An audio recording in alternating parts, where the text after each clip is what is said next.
Dear student, இப்போ நம்ம என்ன பார்க்க போகிறோம் அப்படின்னா 11th ஸ்டாண்டர்ட் மேக்ஸில் எக்ஸசைஸ் 2.9ல் செகண்ட் சம் பார்க்க போகிறோம்.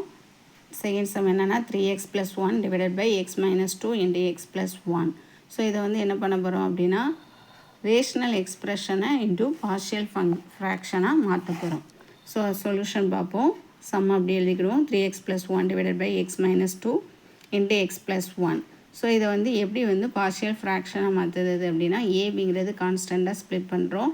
X minus 2 into plus B of x plus 1 அப்படின்னு ஸ்ப்ளிட் பண்ணியாச்சு. நெக்ஸ்ட்டு என்ன பண்ணுறோம், நெக்ஸ்ட்டு ஸ்டெப்பில் இதை அப்படியே கொண்டு வந்துடுறோம். கீழே கொண்டு வந்துட்டு இது ரெண்டையும் வந்து ஆட் பண்ணுறோம். ஆட் பண்ணுறதுக்கு என்ன பண்ணுவோம், கிராஸ் மல்டிப்ளிகேஷன் பண்ணி கீழே உள்ள ரெண்டையும் மல்டிப்ளிகேஷன் பண்ணுவோம். ஸோ அதை தான் இங்கே பண்ணியிருப்போம். A of x plus 1 plus B of x minus 2 divided by x minus 2 into x plus 1ங்கிறத கொடுத்துருப்போம். இப்போது இந்த டேர்ம் வந்து ஈக்குவல்ட்டுக்கு இந்த பக்கம் இருக்கால, இந்த டேர்ம் சேமாக இருக்கால, இந்த ரெண்டும் கட் ஆயிரும்.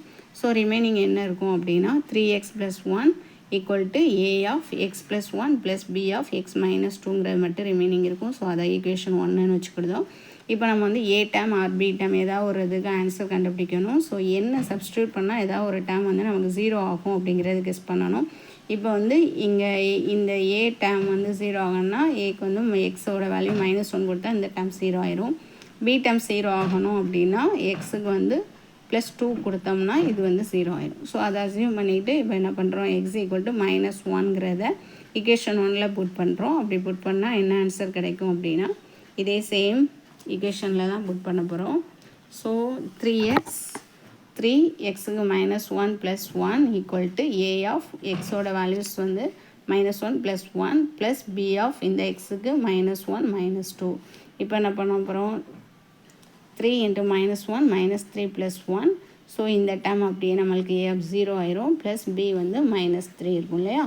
நெக்ஸ்ட்டு வந்து இது ரெண்டையும் ஆட் பண்ணோம் அப்படின்னா -2 ஈக்குவல் டு -3b. அப்போ பியோட வேல்யூஸ் என்ன வரும் நமக்கு, -2/-3. ரெண்டுமே மைனஸ் இருக்கிறதால நம்மளுக்கு ஆன்சர் என்ன 2/3. பியோட வேல்யூஸ் என்ன எடுத்துருக்கோம், நமக்கு 2/3ங்கிறது கிடச்சிருக்கு. இப்போ நெக்ஸ்ட்டு என்ன பண்ண போகிறோம் அப்படின்னா எக்ஸோட வேல்யூஸ் வந்து 2ன்னு அந்த ஈக்குவேஷன் 1ல் புட் பண்ண போகிறோம். ஸோ அப்படி சப்ஸ்டியூட் பண்ணோம் அப்படின்னா நமக்கு என்ன ஆன்சர் கிடைக்கும் அப்படின்னா இது வந்து ஈக்குவேஷன் 1 அதை தான் எழுதியிருக்கு. 3x + 1 equal to A of x plus 1 plus B of x minus 1. அந்த ஈக்குவேஷன் 1 எழுதிட்டு எக்ஸுக்கு பதிலாக 2ங்கிறத சப்ஸ்டியூட் பண்ணுங்கள். 3 எக்ஸோட values 2 + 1 equal to A of எக்ஸோட வேல்யூ 2 + 1 ப்ளஸ் பி ஆஃப் 2 - 2. இப்போ இது ரெண்டையும் மல்டிப்ளை பண்ணால் 6 + 1 ஈக்குவல் டு இது ரெண்டையும் ஆட் பண்ணோம்னா 3a ப்ளஸ் இது ரெண்டும் 0 ஆயிரும். பி டேர்ம் 0 ஆயிரும். So 7 equal to 3/a. இப்போ ஏயோட வேல்யூ நமக்கு என்ன கிடச்சிருக்கு, 7/3. இப்போ பியோட வேல்யூஸ் நமக்கு வந்து ஆல்ரெடி என்ன கிடச்சிருக்கு, 2/3. இது ரெண்டையும் நம்ம வந்து பார்ஷியல் ஃப்ராக்ஷனில் சப்ஸ்டியூட் பண்ணியிருந்தோம். ஸோ நம்ம சம்மில் 3x + 1 divided by x minus 2 into x plus 1 தான். ஸோ a/x - 2ன்னு எடுத்தோமா, பார்ஷியல் ஃப்ராக்ஷன் எடுத்தோம் இல்லையா.